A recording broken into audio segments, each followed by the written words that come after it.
446 میں آ کر شیعوں کی حکومت کو ختم کیا تغرل بیگ سلجوکی نے۔ سلجوک مسلمان ہوئے تھے محمود غزنوی کے دور میں، سلجوک ان کے بڑے کا نام تھا۔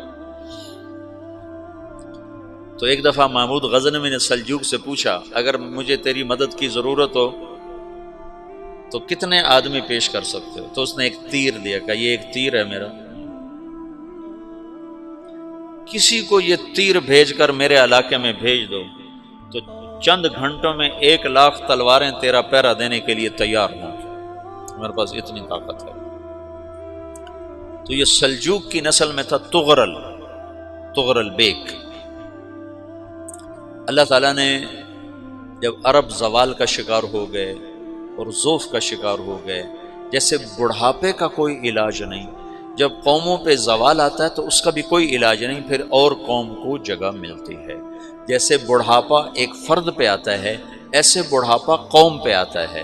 قوم کا بڑھاپا جوانی میں نہیں لوٹ سکتا، جیسے فرد کا بڑھاپا جوانی کی طرف نہیں لوٹ سکتا، قوم کا بڑھاپا جوانی کی طرف نہیں لوٹ سکتا، کوئی علاج نہیں، نئی نسل کا آنا ہی علاج ہے۔ تو عرب دھل چکے تھے، 600 سال بہت ہوتے ہیں حکومت کو، اپنی صفات گم کر چکے تھے، اب نئے خون کی ضرورت تھی۔ تغرل بیگ پہلا شخص تھا جس نے آ کر اہل سنت والجماعت کو استحکام بخشا، شیعوں کی حکومت کو ختم کیا، بغداد سے، شام سے، ان سارے علاقوں سے۔ صلاح الدین ایوبی نے اسماعیلی شیعہ کی حکومت کو ختم کیا، مصر۔ العاضد ان کا آخری خلیفہ تھا۔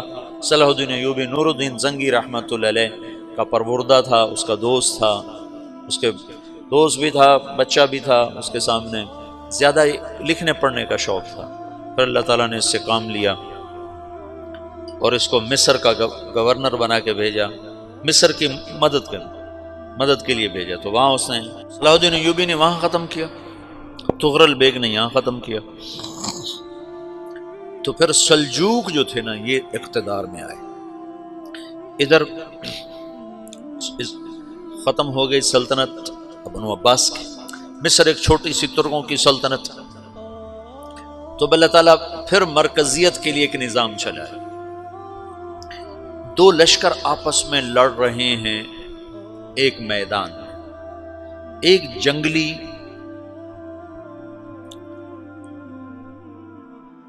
بدوؤں کا قافلہ، جنگل کے لوگ اپنے قبیلے کو لے کر، ایک جنگلی قبیلہ اپنے سردار کے ساتھ نقل مکانی کر رہا ہے ایک جگہ سے دوسری جگہ۔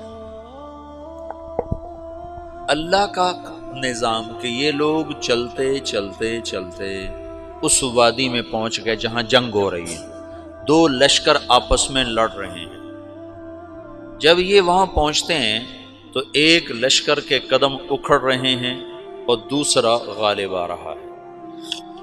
ان کو نہیں پتا شکست کھانے والے کون ہیں اور فتح پانے والے کون ہیں، ان کو نہیں پتا۔ اس جنگلی قبیلے کے سردار کا نام بھی تغرل ہے، تغرل۔ تو یہ سردار کہتا ہے جو شکست کھا رہے ہیں ان کی مدد کرو، کچھ پتہ نہیں کون ہے، کہتا جو شکست کھا رہے ہیں ان کی مدد کرو۔ تو 400 وحشی جنگلیوں نے فاتح لشکر کے پیچھے حملہ کر دیا۔ وہ تو ایک کافی ہوتا تھا، 400 دوڑ جب تلواریں پڑیں تو چند لمحوں میں نقشہ بدل گیا، بھاگنے والے جم گئے اور جمنے والے بھاگ پڑے۔ جب جنگ ختم ہوئی تو شکست خوردہ لشکر کے بادشاہ نے ان کو بلایا، اسے پوچھتا ہے مجھے جانتے ہو میں کون ہوں؟ کہا نہیں۔ کہا تو تم نے میری مدد کیوں کی؟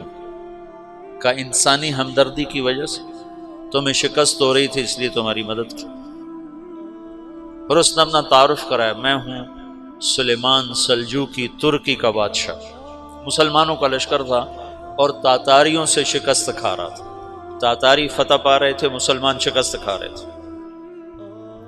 تو وہ اللہ کی غیبی مدد بن کر آئے، تو وہ اس سے کہتا ہے میرے ساتھ رہنا پسند کرو گے؟ تم نے میرے اوپر احسان کیا ہے، میں اس کا بدلہ دینا چاہتا ہوں، میرے ساتھ رہنا پسند کرو گے؟ کہنے کا کر لوں گا۔ تو اس نے اس کو لے کر ترکی آیا، اور استنبول اس وقت روم کی حکومت میں تھا، اسے فتح کیا اس تغرل کے آگے چوتھے پانچویں پڑپوتے محمد فاتح نے۔ تو یہ استنبول ہے، یہ ترکی ہے، بیچ میں ایک چھوٹا سمندر ہے، یہاں ایک جاگیر ہے۔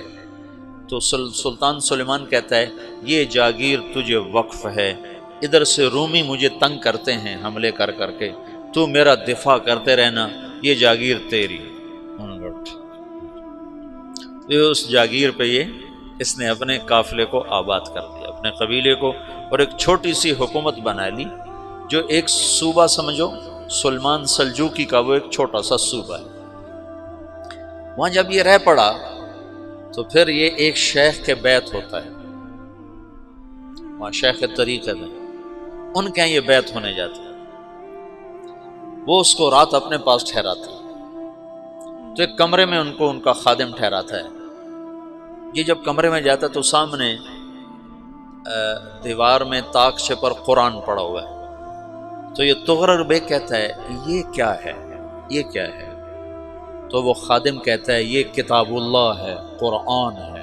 اچھا، وہ اس کو وہاں چھوڑ کے باہر چلا جاتا ہے۔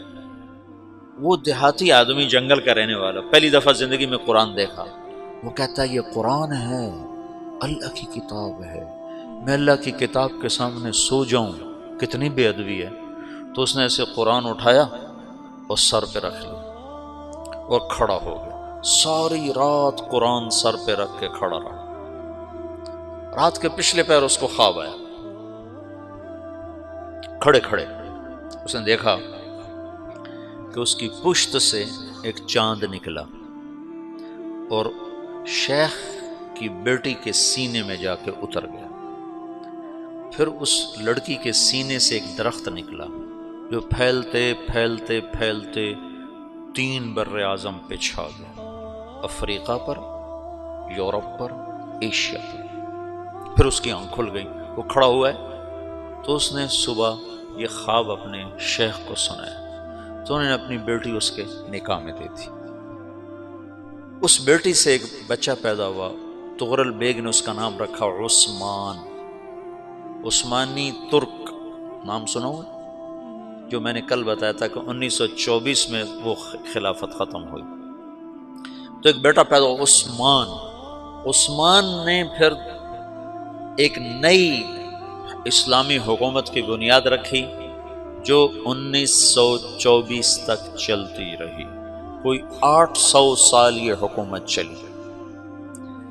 تو حکومت کا شیرازہ بکھرا، لیکن پھر جڑ جاتا تھا، پر وہ قرن اول والا جوڑ کبھی نہ پیدا ہوا، ٹکڑے بن گئے۔